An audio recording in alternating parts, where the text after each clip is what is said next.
আসসালামু আলাইকুম সবাইকে। আমি ডক্টর জাহিনুল আনাম ফায়েদ। আম, অনেকদিন পরে আসলে ভিডিও করা। তো যখন থেকেই আসলে আমি এই যে গাইডলাইন সেশনগুলো দেওয়া শুরু করলাম, তখন থেকে দেখলাম যে there is a huge amount of first year and second year students যারা আসলে আমাকে ফলো করে। এবং তারা মানে তাদের একটা কোয়ারি ছিল যে ভাই আপনি আমাদের জন্য কোনো গাইডলাইন সেশন বানান না। তো দিস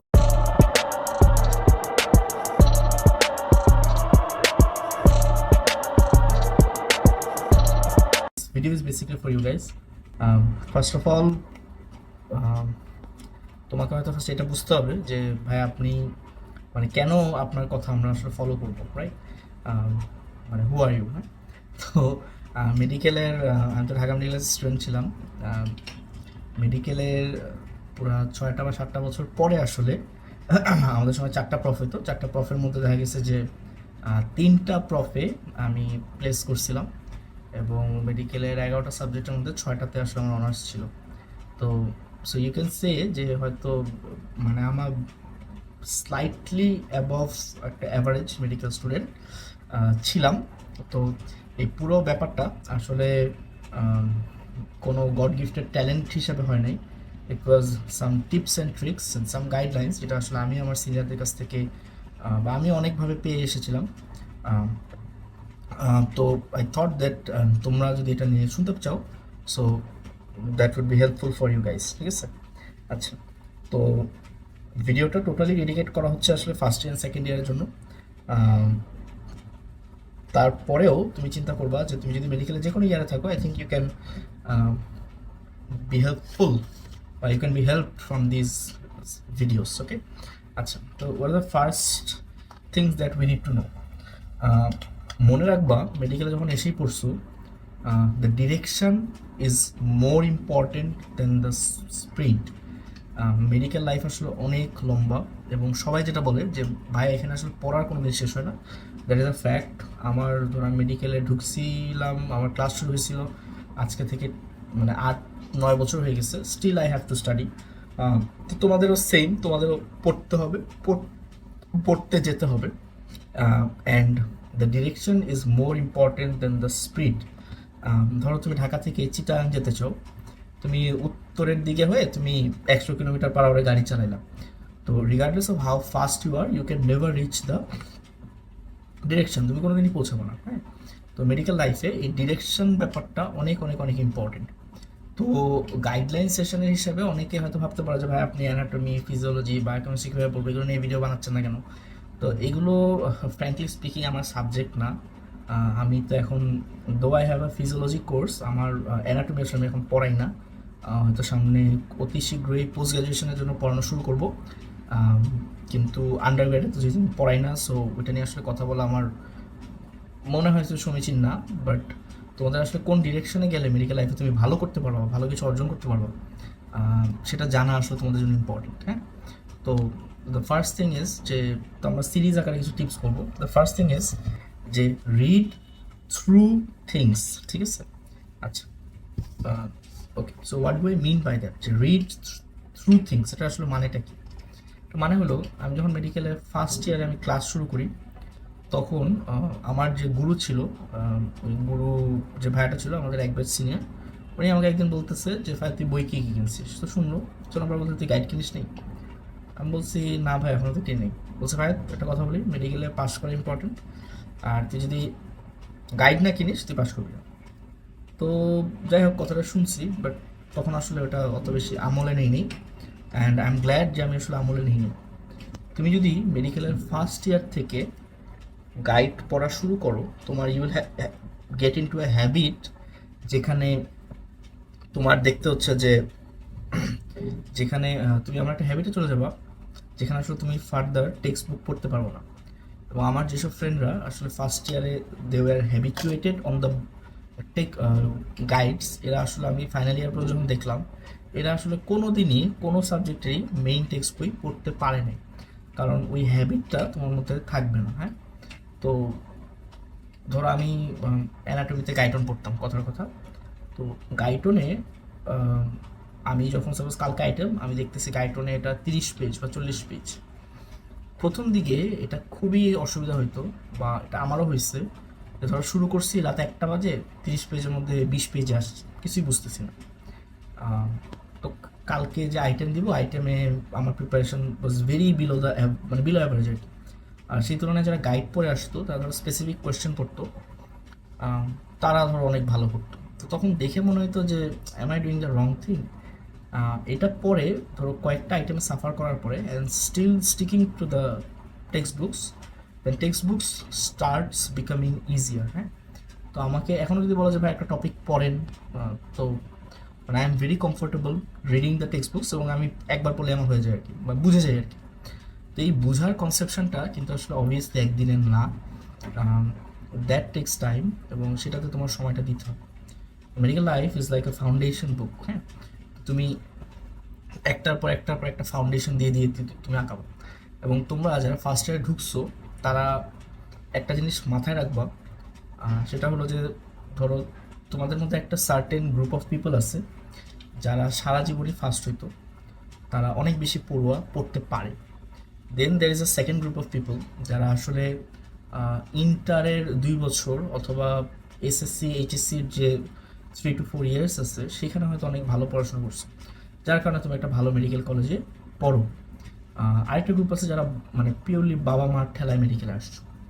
তো এই সব ক্ষেত্রেই তোমাকে জিনিসটা মাথায় রাখতে হবে যে মেডিকেল ইজ আ ম্যারাথন, এবং যেই ড্রাইভ নিয়ে তুমি আসলে ইন্টারমিডিয়েট পার করতে পারছিলা, সেই ড্রাইভ নিয়ে কখনোই তুমি মেডিকেল লাইফ বা মেডিকেল সেক্টর তুমি পার করতে পারবো না, কারণ you will not have the drive. হ্যাঁ, তো এর জন্য ফার্স্ট অফ অল প্রথম যখন শুরু করো, ইট ইজ ইম্পর্টেন্ট যে তুমি নিজেকে কষ্ট হলেও বা নিজে যত কষ্টই হোক না কেন, তুমি টেক্সট বুক পড়ে আইটেম দেওয়ার হ্যাবিচুয়েশনে যাবা, এবং you will try to hold on to it. যেমন আমি তোমাকে যদি বলি, যেমন বায়োকেমিস্ট্রির মোস্ট প্রবলি কোন কার্ডটা যেন আমার খেয়াল নেই, ফ্লুইড ডিসঅর্ডারগুলো ছিল আর কি। ধরো টাইপস অফ হাইপোনেট্রিমিয়া, হ্যাঁ, ধরো ইউ ভলিউমিক হাইপোনেট্রিমিয়া, হাইপার ভলিউমিক হাইপোনেট্রিমিয়া। তো এই যে ক্লাসিফিকেশনগুলো ছিল, তো তখন দেখা গেছে যে এগুলা মোটামুটি আমি ফার্স্ট ইয়ারে পড়ে ফেলছিলাম, এবং আমাদের দেয়ার ওয়াজ এ গ্রুপ অফ পিপল বা গ্রুপ অফ স্টুডেন্টস যারা আমরা বুঝে পড়াতে অনেক আগ্রহী ছিল। তো তখন আমাদের বুঝে পড়াটা হয়ে যেত। তো যেহেতু আমাদের বুঝে পড়াটা হয়ে যেত, তো তখন যেটা দেখতাম আর কি, সেটা হলো যে ধরো সাপোজ হার্ট ফেলিয়ার, এই টপিকগুলো অনেকটা ফার্স্ট ইয়ারে অনেক কিছু ইন টাচ হয়ে গেছিলো।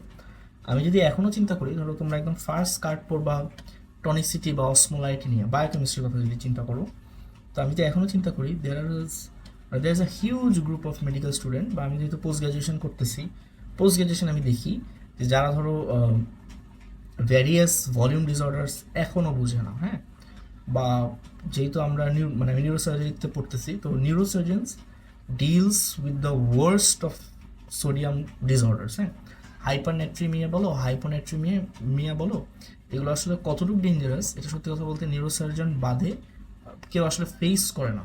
ঠিক আছে, তো যেহেতু ফেস করে না, তো এটা যখন আমরা ফেস করতে যাই, তখন আমার দেখা হয় যে দের is a huge group of people যারা আসলে এটার আন্ডারনিথ যে কনসেপ্ট বা বেসিক যে কনসেপ্ট, সেটা আসলে বুঝতে পারে। তার মেইন রিজন, ধরো ওই এবিসির তুমি যখন বেসিক শুরু করবা, প্রথম 5 থেকে 10টা পেজের মধ্যে এই কনসেপ্টগুলো দেওয়া আছে, বাট ওই যে তুমি একবার পড়লা না, তুমি এটা সারা জীবন এই কনসেপশন তোমার হবে না। এবং মেডিকেল সায়েন্সে is very important you build a foundation, একটা জিনিস ফাউন্ডেশন বানানোর পরে তুমি সামনেটাতে আগায় যাও। ঠিক আছে, এতে যেটা হবে যে তুমি you will have a steady steam of knowledge. এবং মেডিকেলে কিন্তু আসলে খুব বেশি পড়া লাগে না, তুমি 24 ঘন্টার মধ্যে ক্লাস যতক্ষণই করো, মোটামুটি 2 থেকে 3 ঘন্টা তুমি যদি পড়ো, I think that is more than enough, more than sufficient to build a proper concept on things. ঠিক আছে, তাহলে দ্যাটস দ্য ফার্স্ট থিং, যে you have to read through things. হ্যাঁ, কোন জিনিস যখন পড়বা, বিল্ড দ্যাট কনসেপশন। এবং ট্রাস্ট মি, আমি তো ধরো আমার অনেক ফ্রেন্ডকে দেখছি পোস্ট গ্র্যাজুয়েশনের জার্নি দিয়ে যেতে, এখনও অনেকের আছে যাদের পোস্ট গ্র্যাজুয়েশন হয় না, কোনো একটা এক্সাম ক্র্যাক করতে পারে না। এটার মেইন রিজন হলো they do not have the foundation. এবং তোমরা যখন পোস্ট গ্র্যাজুয়েশন লাইফে যাবা, মেজরিটি অফ দ্য এক্সামস হলো তোমার এমসিকিউ এক্সাম। সো তুমি যদি রাইট অ্যান্সার নাও জানো, এই ফাউন্ডেশন তোমাকে হেল্প করে এইটা বের করতে যে what is the wrong answer, and then you can pick the right answer. ঠিক আছে, তো এই হেল্প ধরো আমি আমার লাইফে অনেকবার পাইছি। এবং যখন তুমি পোস্ট গ্রাজুয়েশন পড়তে যাবো তো পোস্ট গ্রাজুয়েশন পড়াও তোমার আসলে অনেক সোজা হয়ে যাবে। তো আমি তো পোস্ট গ্রাজুয়েশনের পড়া যেগুলো পড়তেছি আর কি, I am doing it while continuing everything, মানে সব করে যাচ্ছি। আমি ট্রেনিং করি, আমি সপ্তাহে অলমোস্ট 80 ঘন্টার মতো, মানে আমি বিজি, আমার ওটিতে থাকতে হয়, রোগী দেখতে হয়, সব করতে হয়। স্টিল আমি পোস্ট গ্রাজুয়েশনের পড়া পড়তেছি, এক্সামস মানে একটা পর একটা আমি ক্র্যাক করতেছি। তো এটা কেন পারি? Because I have that foundation. আর না হলে তুমি আসলে তুমি পরীক্ষা দিয়েই যাবা, কোনো পরীক্ষা তুমি পাস করবে না। এবং তারপরে তুমি দেখবা যে তারপরে তুমি দেখবা তোমার একটা সলিড ব্রেক না নিলে তুমি আসলে জিনিসগুলো অ্যাচিভ করতে পারছো। তো that is a big problem that you guys will face if you don't get into the habit of reading through things. Daily একটা টপিকই পড়ো, বাট মেক শিওর তুমি ততক্ষণ পর্যন্ত চেয়ার থেকে উঠবে না unless and until you have a very strong foundation over those topics. ঠিক আছে? আচ্ছা, নাম্বার টু হলো glorify your wishes or career choices. আচ্ছা, তোমাদের আমি যদি ফার্স্ট ইয়ারকে বলি যে ভাইয়া আসলে তোমরা কি পড়বা, তখন ফার্স্ট ইয়ারের মেজরিটি আমাকে বলে যে ভাই আমরা জানি না যে আমরা কোন সাবজেক্টে যাব। এইটার একটা বড় রিজন হলো you guys are not habituated with medical sector. ধরো আমার ফ্যামিলির কথা যদি আমি চিন্তা করি, আমার ফ্যামিলিতে মানে অনেক ডাক্তার, মানে ডাক্তারের পর ডাক্তার, হ্যাঁ, মোটামুটি আমার ফ্যামিলির একটা হিউজ সংখ্যক ডাক্তার। হ্যাঁ, আচ্ছা, এখন যেহেতু আমি সবার মধ্যে ছিলাম, তো এটার কারণে যেটা হয়েছে যে আই অলওয়েজ হ্যাড সামওয়ান যে আমাকে মেডিকেল সেক্টরে অ্যাডভাইস বা প্রপার গাইডেন্স দিতে পারতো। তোমাদের মেজরিটি এমন ফ্যামিলি থেকে আসবা দেখবা যাদের পুরো 14 গোষ্ঠীতে কোনো ডাক্তার নেই, তখন ট্রু গাইডলাইন দেওয়ার মানুষ তুমি পাবো না। হ্যাঁ, ধরো একটা সিম্পল এক্সাম্পল, যেন আমার ফ্যামিলির সবাই আমাকে বলে যে ভাই পোস্ট গ্রাজুয়েশনে আর্লি ঢুকো, because they are doctors, they have seen the journey. কিন্তু তোমরা যদি কেউ মানে কারো যদি বাসার জেলা পর্যায়ে থাকে, ফ্যামিলি জেলা থেকে বিলং করো, তাহলে তুমি দেখবা the only thing they will ever care about is that you become a BCS doctor. হ্যাঁ, তোমার স্কিলস থাকুক না থাকুক, তোমার নামের সামনে বিসিএসটা একটা থাকলেই তারা ভাববে তুমি অনেক বড় ডাক্তার। তাহলে তো এই ছেলে মেয়েগুলা পোস্ট গ্রাজুয়েশনের জার্নিতে আসলে কখনোই ভালো করে না, কারণ এত বেশি প্রেশার খায় যে বাবা বিসিএস করতে হবে, যেটা আসলে মেডিকেলের পুরো আউট অফ টাচ থাকে। তো এই জন্য গাইডলাইনটা ইম্পর্টেন্ট, এবং তোমার career wish is important. So career wish might be right, might be wrong. তো আমার ফ্যামিলির কথা যেটা বলতেছিলাম, আমার ফ্যামিলিতে there is lot of doctors, কিন্তু সার্জারি লাইনে আসলে কেউ নাই। তো অ্যাকচুয়ালি সার্জারি জিনিসটা কি এটা আসলে আমাকে বলার মতো কেউ ছিল না। আমার বাবা মেডিসিনের ধর একটা ব্রাঞ্চ, মানে মেডিসিন একটা সাব স্পেশালিটি, উনি একজন প্রফেসর ছিলেন। তো আমি আব্বুকে দেখতাম যে ধরো চেম্বারে বসে বসে রোগী দেখত। তো আফটার আ সার্টেন ওয়াইল আসলে মানে এটা আমার মনে হয়েছে যে এইটা খুবই মনোটোনাস একটা job, like your on your chair every day, রোগী আসে, তুমি বসে বসে রোগী দেখো, প্রেসক্রিপশন করো।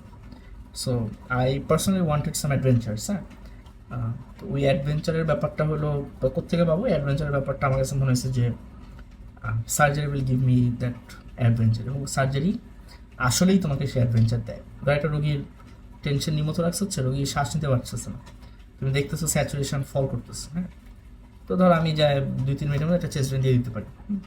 তো আমি যখন চেস্ট দিয়ে দিই, রোগী রিলিফ। হ্যাঁ, সো ওই অ্যাড্রেনালিন রাশ রোগীর হয়, সিম্প্যাথেটিক ওভার ড্রাইভ, এবং রোগীর সাথে অ্যাজ ওয়েল এস তোমারও হবে। So that is a fascinating thing to do. হ্যাঁ, তো এই কনসেপ্ট আমার আসলে ফার্স্ট ইয়ারই ছিল। দুইটা সিরিজ যেটা আসলে আমার খুবই প্রিয় আমি দেখতাম, একটা ছিল House MD, where doctor House was sort of like a medical detective. তো ওর কাছ থেকে দেখতাম যে হাউ হি কোরিলেটেড থিংস, এবং দ্যাট ইজ সামথিং দ্যাট যেটা আমাকে অনেক অনেক বেশি টানতো। একই সাথে এই হাউস এমডি সিরিজটা আসলে তোমাদেরও সবার দেখা উচিত। আরেকটা ছিল যেটা হলো গ্রেজ অ্যানাটমি। হ্যাঁ, এটা মানে এখন 20 না 21তম সিজন চলে, যাই আমি 18 সিজন পর্যন্ত খুব regularly was A crazy fan of the show. আমার লাইফে আসলে মানে মেইল ক্রাশ বলতে গেলে একটাই ছিল, ডক্টর প্যাট্রিক ডেমজি বা ডেরেক শেপারের নাম। তো ওই একটা ক্রাশকে আসলে গ্রেজ অ্যানাটমি থেকে দেখা। সো সিইং হিম, হিজ চার্ম, হিজ ক্যারিজমা, এই জিনিসগুলো আসলে মানে আমাকে সার্জারিতে অনেক বেশি টানতো। এবং যখন আসি তখন দেখি যে ইটস অ্যামেজিং, হ্যাঁ, as a subject surgery is amazing. তো আমার লাইফে ধরো, তো তোমাদেরও ইট ইজ ইম্পর্টেন্ট যে তুমি প্রথম থেকেই তুমি মেডিকেলের ব্রাঞ্চগুলো নিয়ে তুমি স্লাইটলি ওরিয়েন্টেড থাকবা। একই সাথে তুমি ওরিয়েন্টেশনের সাথে তুমি যে কাজটা করতে হবে তোমাকে, সেটা হলো যে তুমি এগুলো নিয়ে একটা আইডিয়া রাখ। Ideas may be right, may be wrong, হ্যাঁ। তো আমার কথা যদি বলি, I was crazy about being a cardiac surgeon, ঠিক আছে। আমার কিন্তু কার্ডিয়াক সার্জারি নিয়ে ভয়াবহ ইচ্ছা ছিল, হ্যাঁ। আমি প্রথম থেকে কার্ডিয়াক সার্জন হতে চাইতাম। থার্ড ইয়ারে যায় আমার এই উইশটা চেঞ্জ হয়, I wanted to become a neuro surgeon. কিন্তু ফার্স্ট ইয়ার টু মানে first year, second year, third year আমার যে কার্ডিয়াক সার্জন হওয়ার ইচ্ছাগুলো ছিল, এই ইচ্ছাগুলোকে I always use to glorify. এবং আমার ব্যাচে first year, second year, third year যদি বলো, তখন মোটামুটি সবাই জানতো যে ফায়াদ কার্ডিয়াক সার্জন হবে, ঠিক আছে। ফায়াদ কার্ডিয়াক সার্জারিতে যাবে, এই জিনিসটা আসলে সবাই জানতো, হ্যাঁ। ওকে, তো ফায়াদ কার্ডিয়াক, তো এই জিনিসটা গ্লোরিফাই করাটা ইম্পর্টেন্ট। কেন ইম্পর্টেন্ট আছে? কারণ হলো post graduation is a big journey, হ্যাঁ। তো এই যে আমার নিউরোসার্জন হওয়ার ইচ্ছা ছিল, আমি আল্লাহ রহমত যে আমি আসলে বাংলাদেশের টপ 5 জন নিউরোসার্জন যদি কথা বলো, আমার মানে আমার স্টুডেন্ট অবস্থায় আমার তাদের সাথে ধরো উঠা বসা ছিল। এবং বাংলাদেশের বাংলাদেশের টপ 5 জন নিউরোসার্জনের যদি কথা বলো, মানে সবার সাথে আসলে আমার স্টুডেন্ট অবস্থাতেই ওঠা বসা ছিল। আর এর সাথে ধরো বাংলাদেশের টপ মোস্ট নিউরোসার্জন যিনি, প্রফেসর রাজুল হক স্যার, তো স্যারের সাথে আমার মানে he use to adore me like his own son আর কি, হ্যাঁ। তো ওই যে স্যারের সাথে ঘন্টার পর ঘন্টা কথা বলা, বসা, এটা যেটা করছে, যেটা আসলে আমার মাইন্ডসেটটাকে শেপ করছে, আমাকে মোল্ড করছে। এই মোল্ডিংটা ইম্পর্টেন্ট। কেন ইম্পর্টেন্ট? তার কারণ হলো, ধরো তুমি যদি একটা সাবজেক্ট নিয়ে তোমার ফ্যাসিনেশন থাকে, তুমি তাহলে জানবা যে ভাই আমার মেডিকেলে এই সাবজেক্টটা ভালো কে করে। ধরো তুমি যদি ভাবো যে অর্থোপেডিক সার্জারি, তুমি তাহলে খোঁজ নাও যে তোমার মেডিকেলে অর্থোপেডিক সার্জারিটা ভালো কে করে, তোমার শহরে অর্থোপেডিক সার্জারিটা ভালো কে করে, তোমার আশেপাশে অর্থোপেডিক সার্জারিটা ভালো কে করে। And when you're mature enough, তুমি তার কাছে যাই বলতে পারবা যে স্যার আমি একটু দেখতে চাই। এটাতে আসলে কেউই না করে না, তো দেখতে চাইলে দেখতে যাবো। তো এই মোল্ডিংটা কেন ইম্পর্টেন্ট? মোল্ডিংটা ইম্পর্টেন্ট হলো যে থ্রুআউট মেডিকেল লাইফ তোমার অনেক ডিস্ট্রাকশন থাকে, মানে অনেক, হ্যাঁ। তুমি তো মেডিকেল লাইফে একটা লম্বা জার্নি, তোমার ফ্রেন্ডরা দেখবা এই পরীক্ষা দিচ্ছে, ওই পরীক্ষা দিচ্ছে, এইটা হইতে চাবে, ওইটা হইতে চাবে, তুমি তখন বুঝবা না যে তুমি কী করবো। এবং তুমি তখন ভেড়ার পালের মতো সবাই যেদিকে যায় তুমিও সেদিকে দৌড়ানো শুরু করবে। সো এইটা, this does not create great doctors, this may create good doctors, but this does not create great doctors, হ্যাঁ। তোমাকে নিজের উপর অনেক আত্মবিশ্বাসী হতে হবে। তো এর জন্য it is important you glorify your wishes or you glorify your career choices. এবং এই জিনিসটা ইজ ভেরি ইম্পর্টেন্ট যে তুমি প্রথম থেকে একটা আইডিয়া রাখতে পারো। আইডিয়া চেঞ্জ হতে পারে, তাহলে তোমার subject subject choice in sub speciality, এটা থ্রু আউট মেডিকেল লাইফে তো বলতে পারা যাবে আমার 5-6 বার চেঞ্জ হচ্ছে, ইট ডাজন্ট ম্যাটার। কিন্তু মানে ইট is important every day, every time তুমি বলতে পারতেছো যে ভাই আমার অমুক সাবজেক্টে ইচ্ছা আছে বা ইচ্ছা ছিল, বা আমি সাবজেক্টে রিসার্চ করছি। ধর আমি কার্ডিয়াক সার্জারির অনেক ডিটেলস জানি, হ্যাঁ। ওইটা ফার্স্ট ইয়ার, সেকেন্ড ইয়ারেই জানতাম, মানে বাংলাদেশের টপ 5 জন কার্ডিয়াক সার্জন কে আছে, ওয়ার্ল্ডে কে আছে, তো এগুলো আমি তখনই জানতাম। Why? Because I wanted that. তো এটা যেটা করে যে এটা তোমাকে একটা গাইডেন্স দিবে, ঠিক আছে। কারণ আমি তো আসলে আমার এনজিএল যেটাতে আছে সেটা আমি প্রচুর মেসেজ পাই, অ্যান্ড অনেক মেসেজ আছে, these are very stupid messages, ঠিক আছে। এবং মানে এটা দেখলে আসলে আমার মায়া লাগে। কিরকম? ধরো ভাইয়া, মেসেজ আসছে, ভাইয়া সার্জারির কোন স্পেশালিটিতে টাকা বেশি, ঠিক আছে। ভাইয়া অপথ্যালমোলজি সাবজেক্টটা কেমন? কারণ আমি আমার পয়েন্ট অফ ভিউ থেকে ভাই একটা কথা পর্যন্ত বলতে পারি, বাট সাবজেক্ট নিয়ে তো দেখা তোমার দায়িত্ব। তোমার মেডিকেল কলেজে আসছে, তুমি যাই জিগে বলো যে স্যার আমি দেখতে চাই, কে না করবে? টাকার বেশি question is that is what is a stupid question, because টাকা সব ফিল্ডেই আছে, যেখানে তুমি বানাইতে পারবা সেখানেই আসছে, ঠিক আছে। তো এই জিনিসগুলা যে তুমি মানে অনেক সিনিয়র হয়ে জানো না, the only reason is you not passionate about something. এবং দ্য আইরনি ইজ মেডিকেল স্টুডেন্টদের যদি আমি এখন দেখি, they are passionate about almost nothing. তারা পড়ে, কারণ পড়তে হয়, আইটেম দেয় কারণ পাস করতে হবে, বাট ওই যে একটা ভিশন বা ড্রিম থাকা, এটা আসলে কারো থাকে না। So that I felt is wrong, that is something মানে I personal never had. So always glorify your wishes, যেটা হইতে চাও সেটা নিয়ে রিসার্চ করো, দেখো। আমি যেমন কে ড্রামা কয়েকটা দেখছি, যেমন কে ড্রামাতে সার্জারি ব্যাপারটা যেমন অনেক গ্লোরিফাই করে। তো I always wanted to become that dashing, that hi fi surgeon. হ্যাঁ, ধরো ডক্টর স্ট্রেঞ্জ মনে একটা সিরিজ ছিল, তারপরে একটা সিরিজ ছিল মনে হয় রোমান্টিক ডক্টর সামথিং লাইক, একটা কে ড্রামা ছিল। ওইগুলোতে যেমন মানে দেখা যায় there a surgeon who is very good, মানে ভেরি সুইফট। তো I personally always wanted to become something like that. পর্যায়ে হয়েছিও। হ্যাঁ, তো এটা ইম্পর্টেন্ট যে you get to glorify your wishes, ঠিক আছে? আচ্ছা, number 3 is nothing will ever beat hard work. হ্যাঁ, তোমরা অনেকেই থাকতে পারো যারা অত্যাধিক লেভেলে ব্রিলিয়ান্ট, হ্যাঁ, but remember you are brilliant for only 2 years of your life. তোমরা মেজরিটি যত ব্রিলিয়ান্টই হও না কেন, সো এসএসসি এইচএসসিতে যত ব্রিলিয়ান্টই হও না কেন, তোমাদের এটা ভাবতে হবে যে তোমরা যদি সাপোজ এসএসসি থেকে খুবই ব্রিলিয়ান্ট, একটা বোর্ডে ফার্স্ট, সে যদি ইন্টার 2 বছর পড়াশোনা না করে, সে কোনোদিন মেডিকেল কলেজে ঢুকবে না। So regardless of how brilliant you have to remember যে nothing will ever beat hard work, ঠিক আছে? এবং আমরা তো ডিএমসি যখন পড়তাম, আমাদের 200 জনের আমাদের 200 জন স্টুডেন্ট ছিল। এখন খুব সুন্দর ডিএমসিতে 250 করে। তো এই 200 জনের মধ্যে আমাকে যেমন এক বড় ভাই আমাকে বলছে, five you have to be in the top 20 of your batch. Top 10-এ তুমি মাঝে মাঝে ঢুকতে না পারো, কারণ টার্মের রেজাল্ট হ্যান ত্যান এগুলো আসলে খুব বায়াস। তাহলে আমার থেকে যে ছেলেটার হ্যান্ড রাইটিং ভালো, সে ফার্স্ট হবে, মানে it's very simple as that. ঠিক আছে? তো আমাদের পুরো ব্যাচে সবচেয়ে ব্রিলিয়ান্ট যে ছেলেটা ছিল, ও লাস্টের দিকে আসলে মানে ফার্স্ট প্রফেট পরে ও আর ফার্স্ট হতে পারেনি। এটার মেইন রিজন ছিল বিকজ মানে ওর হ্যান্ড রাইটিং যে ফার্স্ট হইতো, সে হ্যান্ড রাইটিংয়ে অসাধারণ। সে এক পেজ পড়লে এক পেজ খুব অসাধারণভাবে ডেলিভারি দিতে পারতো। আর যে ছেলেটা আমাদের মানে যাকে আমরা আমাদের ব্যাচে সবচেয়ে ব্রিলিয়ান্ট হিসেবে জানতাম, সে এক পেজের জায়গায় সে 100 পেজ পড়তো। So he had a huge knowledge, but presentation wise ও আসলে ম্যাচ করতে পারতো না। এনিওয়ে, তো ইট ডাজ নট ম্যাটার, আমরা সবাই এটাই জানতাম যে মানে he was the best of our batch, প্রফের রেজাল্ট যেই কথাই বলুক না কেন।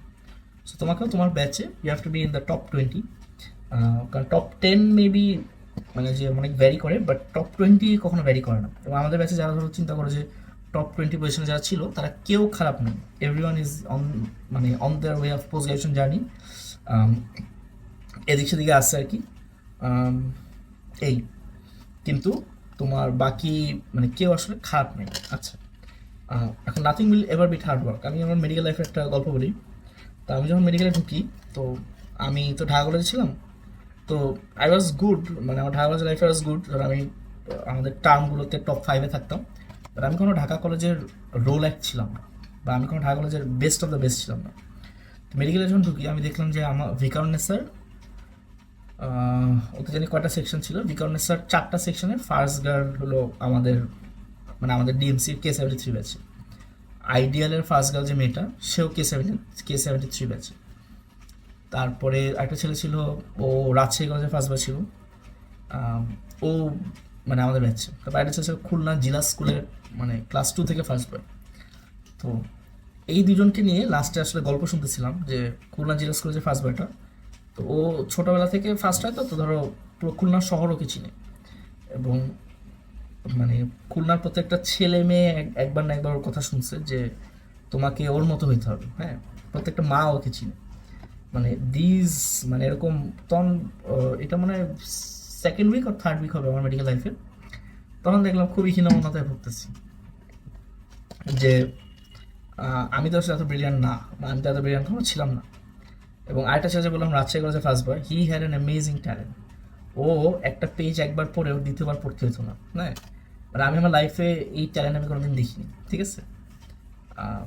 তো এরকম আরেকটা ছেলে ছিল আমাদের ব্যাচে, ওকে ফার্স্ট ইয়ারে যিনি জিজ্ঞেস করলো, ধরো 5th ইয়ারে পরে তোমাকে ফার্স্ট ইয়ারে কোনো কিছু জিজ্ঞেস করলো, ও তোমাকে হুবহু লাইন টু লাইন বলে দিতে পারবে। I was never like that, ঠিক আছে? তো তখন আসলে হীনমন্যতায় ছিলাম। এবং এখন যদি তুমি চিন্তা করো, ধরো আমার ব্যাচে থেকে এফসিপিএস যদি চিন্তা করো, এফসিপিএস আসলে আমার সবার আগেই হয়েছে। ট্রেনিং 2 বছর কমপ্লিট করে আমাদের একটা পরীক্ষা হয় মিড টার্ম, তো সেটাও ধরো আমাদের পুরো ব্যাচ থেকে আমি সবার আগে পাশ করছি। তো এই জার্নিটা ধরো হোয়াট ওয়াজ দ্য ডিফারেন্স, মানে আর্গুয়েবলি ওই দুইটা ছেলে যার কথা বললাম এরা আমার থেকে অনেক বেশি ট্যালেন্টেড, অনেক বেশি, নো ডাউট অ্যাবাউট ইট। কিন্তু এই দুইজনই দেখা গেছে যে কোচিংয়ে ইনভলভ হয়ে যায় এবং তারা আসলে ওইভাবে পড়তে পারে না। দুইজনের একজনের পোস্ট গ্রাজুয়েশন হয়নি, ঠিক আছে? তো ওই যে ট্যালেন্ট ব্যাপারটা, এটা মেডিকেল আসলে খাটে না। Nothing will ever beat hard work, এবং হার্ড ওয়ার্ক আসলে তুমি এত করতে পারবে না। ধরো আমার মেডিকেল লাইফে ধরো মোটামুটি এভরিডে আমি 3 থেকে 4 ঘন্টা আমার পড়া হয়েছে, ঠিক আছে, অলমোস্ট এভরিডে। এটার মেইন ব্যাখ্যা রিজনটা ছিল I was interested to learn about medical science, ঠিক আছে? তো এটা মাথায় রাখবা যে whatever talent you have, nothing will ever beat hard work in medical sector, ঠিক আছে? এবং এটা সবাই করছে, আমরা করছি, তোমাদেরও করতে হবে। ওকে, নেক্সটে আসো যে you have to read about good doctors. এটা মাইটি ইম্পর্টেন্ট। হ্যাঁ, ধরো আমার এখনও মাঝে মাঝে খারাপ লাগে যে মেডিকেল স্টুডেন্টদের আমি যদি অনেক সার্জনের কথা মানে বলি, তারা না মানে দেখা যায় যে চিনেই না। তো তোমরা যদি বলো যে বাংলাদেশের বেস্ট কয়েকজন সার্জনের নাম বলো, majority of you can't say a single thing, ঠিক আছে? তো এটা ইম্পর্টেন্ট যে তুমি মেজরিটি সার্জনকে নিয়ে জানবা।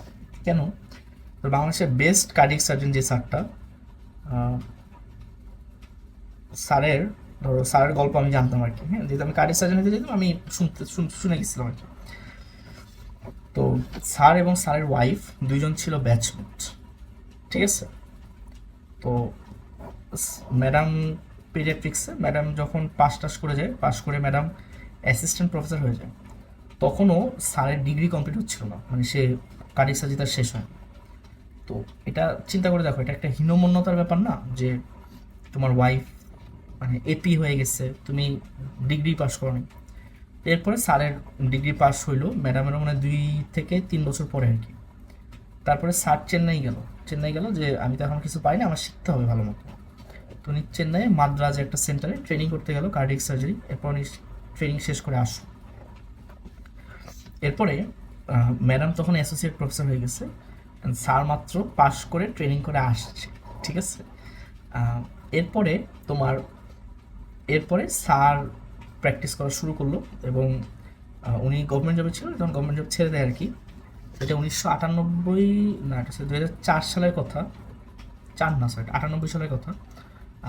স্যারের ট্রেনিং শেষ হওয়ার পরে স্যার যখন আসে, তখন স্যারকে হার্ট ফাউন্ডেশনে 1.5 লাখ টাকার স্যালারি দিয়ে নেওয়া হয়, ঠিক আছে? তো তুমি যদি এখনই মানে ভাবো যে 1.5 লাখ টাকার স্যালারি, তুমি ভাববা যে ওয়াও অনেক টাকা। তো আই এম টকিং অ্যাবাউট 1998 সালের কথা বলতেছি, চিন্তা করো তো কত আগে। তো তখন স্যার মানে ডাক্তাররা যে এই পরিমাণ স্যালারি পাইতে পারে, এটা স্যার তখন পায় আর কি। 98 থেকে 2006 পর্যন্ত উনি হার্ট ফাউন্ডেশন ছিল। 2006 থেকে উনি ইউনাইটেডে কাজ করে, and he is one of the finest cardiac surgeons মানে অল ওভার দ্য ওয়ার্ল্ড। ওনার ভলিউমে কেস আসলে পুরো বাংলাদেশে কেউ করে, মানে পুরো পৃথিবীতে খুব কম সংখ্যক সার্জন করে। হ্যাঁ, তাহলে এই যে ওনার স্টোরিটা শোনা, যে উনিও সাফার করছেন এবং ওনার পোস্ট গ্র্যাজুয়েশনের পরে আসলে অনেক কিছু শিখছে, and still he is at the top of his game. তো এইটা ধরো even to me is an inspiration. Why? তার কারণ হলো যে আমার এমন হতে পারে যে আমার পোস্ট গ্র্যাজুয়েশন শেষ করার পর আমার ক্যারিয়ার করতে দেরি হচ্ছে, আমি ট্রেনিং করে আসলাম, তো আমি 40-তে হিট করা শুরু করলাম। তো 40 অ্যাট দ্য এজ অফ 40 আমি হিট করা শুরু করলাম, দেন আমি আকাশ ছুঁলাম। তো দ্যাট ইজ অ্যান ইন্সপিরেশন। আমি আচ্ছা, তো ধরো স্যারের ব্যাপারে যদি আমি না পড়তাম তাহলে আসলে আমি ওই স্যারের স্টোরিটা জানতাম না। দেন আরেকজন সার্জন আছেন যার নাম হলো ডক্টর আলফ্রেদো কিনিওনেজ হিনিওরা। হ্যাঁ, তো এইটা আসলে ওনার এত মনে হয় কয়জন ছিল আমি জানি না। ওনার শর্ট নেম হলো ডক্টর কিউ, এবং he is a fascinating character two read about, ঠিক আছে? উনি তোমার কলম্বিয়ার একজন ন্যাশনাল ছিল। তো উনি যখন আমেরিকায় যায়, কলম্বিয়া থেকে উনি মেক্সিকোতে যায়, মেক্সিকোর সাথে আমেরিকার বর্ডার শেয়ার হয়। তো উনি একদিন মানে মেক্সিকো আমেরিকার বর্ডারে যে ফেন্স আছে, ফেন্স থেকে উনি লাফ মেরে উনি আমেরিকায় ঢুকে উনি আমেরিকার একটা সাবার্বে ছিল, সাবার্বে সে হাত দিয়ে মূলা তুলতো মাটি থেকে, ঠিক আছে। এবং সারাদিন মূলা তুলে সে পাইতে হলো $5। যেহেতু তারা ইলিগাল ইমিগ্রেন্ট, তো তাদের দিয়ে ইচ্ছা মতো কাজ করানো যেত, টাকা নিয়ে তো তাদের কোনো হেডেক নেই, কারণ বাচ্চা পড়ে খাইতে পারলেই হলো। তো $5 করে পাইতো, ঠিক আছে। তো $5 করে পাওয়ার পরে ডক্টর আলফ্রেদো কিনিওনেজ হিনিওরা, হ্যাঁ, তো পরে সে আমেরিকায় লিগাল হয় সামহাও। লিগাল হওয়ার পরে সে আমেরিকার একটা স্টেট কলেজে পড়তো, ঠিক আছে। এরপরে সে একটা মেডিকেল কলেজে ঢুকে। তো সে যখন মেডিকেল কলেজে ঢুকে, হিজ এজ ওয়াজ 28, ঠিক আছে। এরপরে he was always a hard worker, সে হার্ড ওয়ার্ক করে। 28-এ সে অ্যাট দ্য এজ অফ 33 মনে হয় সে মেডিকেল কলেজ থেকে বের হওয়ার পরে সে নিউরোসার্জারি রেসিডেন্সিতে চান্স পায়, ঠিক আছে। তো সে যখন নিউরোসার্জারি রেসিডেন্সিতে চান্স পায়, সে তখন হলো মানে রিসার্চ করতো আর কি। এরপরে আমেরিকার one of the top 5 hospitals Mayo clinic, সে মেও ক্লিনিকের সে কারেন্টলি চিফ নিউরোসার্জিক্যাল কনসাল্ট, ঠিক আছে। সো তুমি বলতে পারো he is one of the top 5 neurosurgeons in America. এবং আমাদের নিউরোসার্জি যে টেক্সট বুক, এর মধ্যে একটা বড় টেক্সট বুক আছে, সে ওই বড় টেক্সট বুকের মানে ওয়ান অফ দ্য 3 অথর্স, হ্যাঁ। তো এই লোকের স্টোরি যখন আমি আসলে পড়তে চাইতাম, তখন আমি দেখতাম যে তখন একটা জিনিস দেখা হইতো যে এই লোক ধরো উনি মেডিকেল সেক্টরে ঢুকতেছে 34 ইয়ার্সে, হ্যাঁ। আর আমার বয়স যখন মানে আমি এখন যে অবস্থায় আছি, আমার তো উইদিন 32 আমার নিউরোসার্জারির 5 বছরের মানে পোস্ট গ্রাজুয়েশন শেষ হয়ে যাবে, ঠিক আছে। 32 বা 31, একবার তো 1-2বার ফেল করতে পারি, যাই হোক। তো তুমি চিন্তা করো, সে মেডিকেল থেকে বের হয়েছে 34-এ, আর আমার পোস্ট গ্রাজুয়েশন শেষ হয়ে যাচ্ছে 31 বা 32-তে। স্টিল সে কোন আকাশ ছুঁইছে। তো এইটা একটা inspiration for you to be motivated and for you to pursue knowledge relentlessly, কারণ তারা পারলে তুমিও পারবা, ঠিক আছে। এই স্টোরিগুলো জানা ইম্পর্টেন্ট। এবং এগুলো কীভাবে জানবা, ধরো মানে ইউটিউবে সার্চ দিলাম, আমি তো প্রথম দিকে অনেক দেখতাম যে মিটিংয়ে কার্ডিয়াক সার্জন লিখে ইউটিউবে সার্চ দিলে অনেক কার্ডিয়াক সার্জনের প্রোফাইল আসে, বা মিটিংয়ে নিউরোসার্জন লিখে সার্চ দিলে অনেকের প্রোফাইল আসলে তুমি একজনকে দেখলে ইউ ক্যান ফলো থ্রু, তুমি তাকে নিয়ে সার্চ দিয়ে থাকলে অনেক কিছু পাবা, ঠিক আছে। এবং দিস ইজ ইম্পর্টেন্ট, হ্যাঁ, যে ইউ স্টাডি অ্যাবাউট সার্জনস বা you study about top doctors, কারণ তাদের কোনো না কোনো একটা কথা তোমার লাইফ চেঞ্জ করার মতো, ঠিক আছে। যেমন মেডিসিনে যদি বলি, ডক্টর ভার্গুস নামে আছে একজন, ওনার টেড টক আছে, তারপরে স্ট্যানফোর্ডের টক আছে, অনেক কিছু আছে। তো ওনাদের কথা উইল শেপ ইউর জার্নি। আচ্ছা, ওকে। নেক্সট পয়েন্ট যেটা আসলে কথা বলতে চাইছিলাম, সেটা হলো বি টেকনোলজিক্যালি স্যাভি, ঠিক আছে। এটা মানে কি, ধরো যেহেতু আমি মানে রান সার্জারি কোর্স, তো আমি ধরো অলমোস্ট আমার I am very close to 3000 students আর কি, 3000-এর কাছাকাছি স্টুডেন্ট হয়ে গেছে আমার, যাদের আমি মানে ডিরেক্টলি পড়াইছি বা আমার ক্লাস দেখে। এই 3000-এর স্টুডেন্টের মধ্যে আমি I am very sorry to say, মানে আমি খুবই উল্টাপাল্টা মেসেজ পাই। এর মধ্যে ধরো কেউ দেখি ঠিকমতো ইমেইলে লগ ইন করতে পারে না, কেউ খুবই বেসিক কোয়েশ্চেনের জন্য আমাকে মেসেজ দেয়। এগুলো আসলে দিস থিংস হার্টস মি, হ্যাঁ।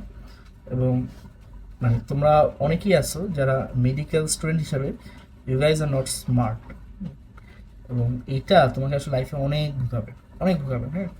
তো একটা সিম্পল কোয়েশ্চেন, মানে ইউ ক্যান গুগল এভরিথিং।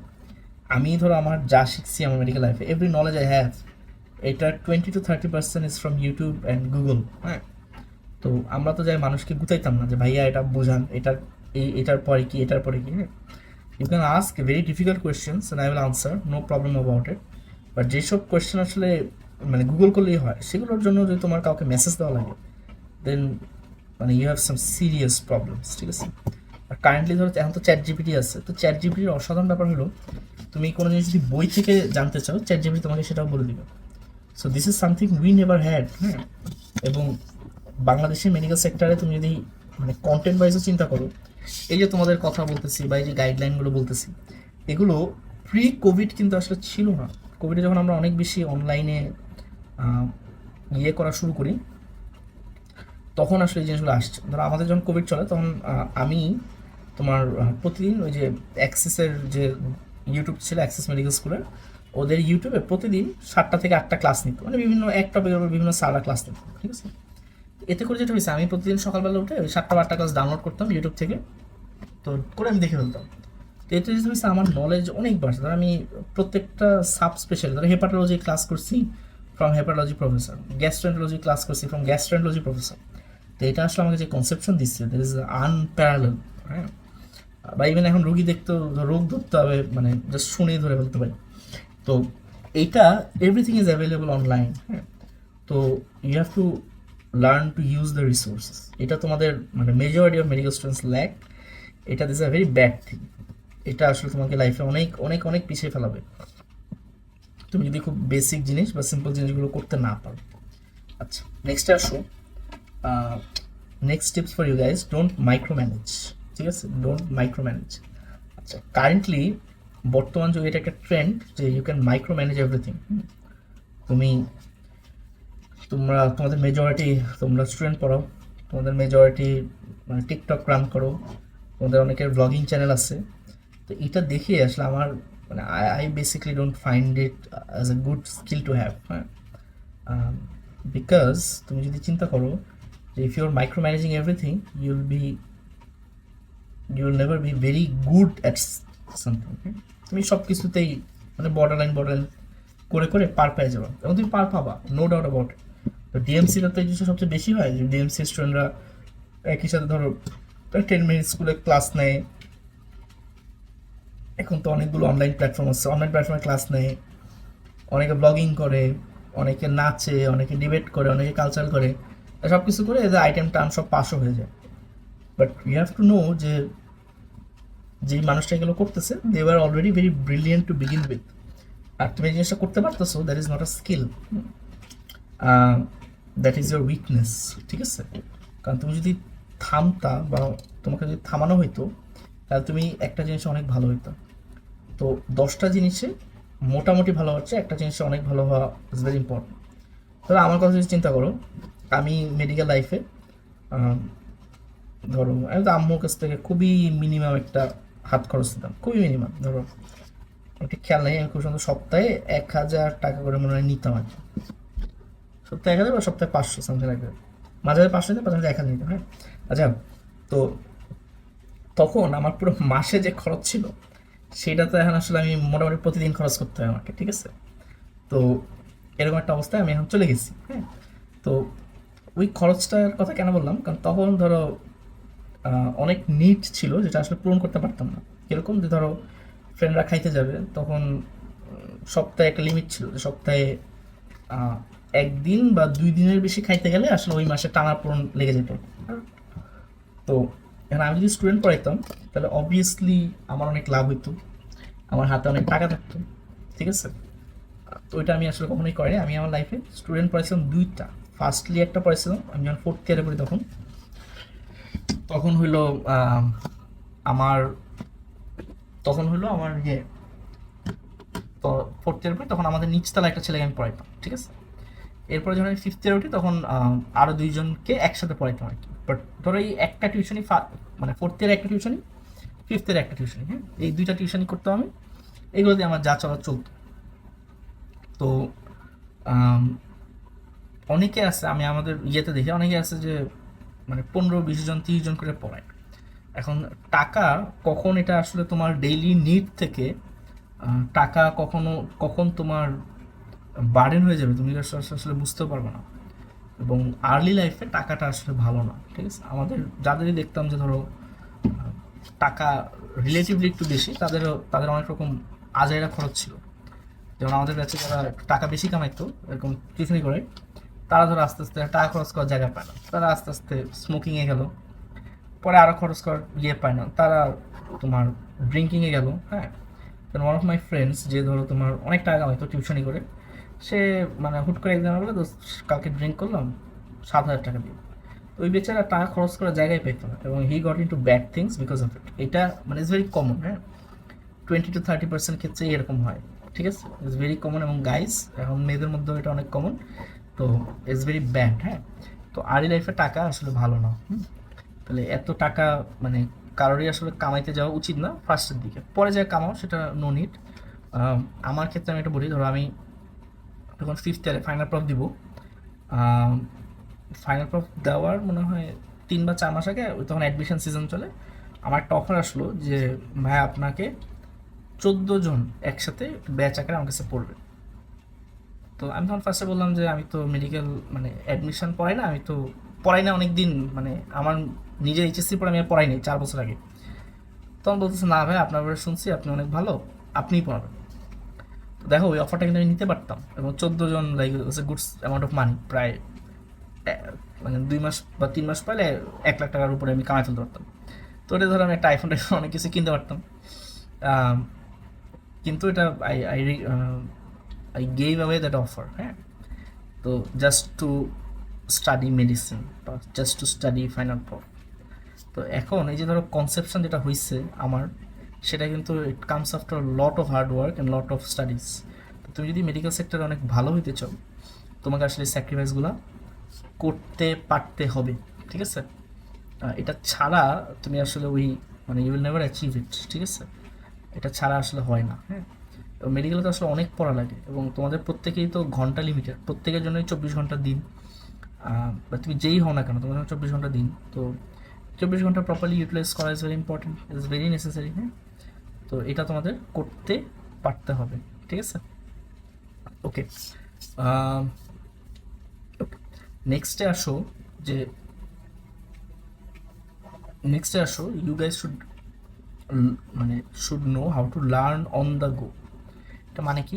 মানে হলো ধরো বইয়ের আন্দাজে পড়া, that is a important thing, no doubt about it, but একই সাথে তুমি যে কোনো জায়গায় পড়তে পারতেছো, এটাও এই স্কিলটাও তোমার থাকা উচিত। কীরকম?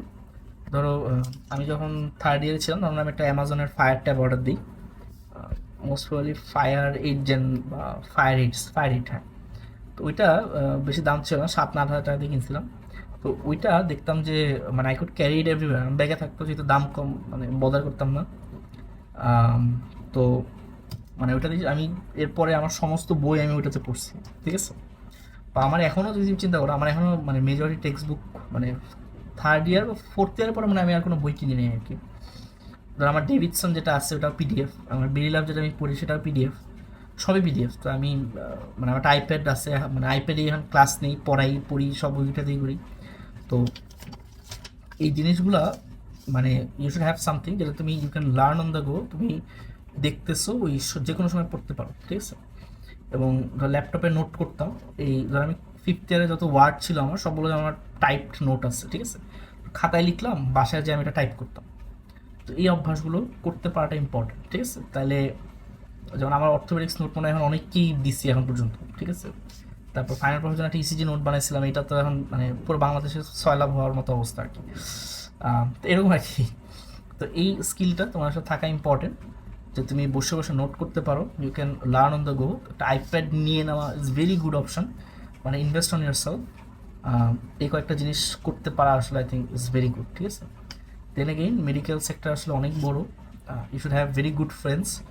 এখন কেন জানি সুইসাইডাল টেন্ডেন্সি অনেক বেশি, আমাদের মনে হয় K76 মনে হয় দেখলাম একটা মেয়ে সুইসাইড করছিল, ও স্ট্রেস নিতে না পেরে। হ্যাঁ, জাস্ট বিকজ তুমি you're very good student does not mean you'll become a very good doctor. Just because লাইফের কখনো না কখনো একটা সময় আসলে অ্যাকাডেমিক্সকে দিতে হয়, একটা সময় ট্রেনিংকে দিতে হয়, অ্যান্ড একটা সময় you should have very good communication skills, because that is what makes good doctors. হ্যাঁ, কমিউনিকেশন স্কিলটা মেনটেন করা। So I think that is all for today. আজকে এতটুকু থাকুক, আমরা এটা সিরিজের সেকেন্ড ভিডিও বানাবো কিনা আই ডোন্ট নো, হয়তো প্রত্যেক ইয়ারের একটা বুক লিস্ট টাইপের সেশন হয়তো আমি দিতে পারি সামনে। এই তাহলে তোমরা ভিডিওটা যাদের ভালো লাগে দেখবা, সাথে হলো তোমাদের মেডিকেল কলেজের যে গ্রুপ আছে সেগুলো চাইলে এটা শেয়ার করে দিতে পারো, because this are very important lessons ও knowledge to have I think, ঠিক আছে? আর এরপরে কারো যদি কোনো কোয়ারি থাকে তোমরা কমেন্ট বক্সে করতে পারো, and hopefully I'll get back to you, please. Thank you, আসসালামু আলাইকুম সবাইকে।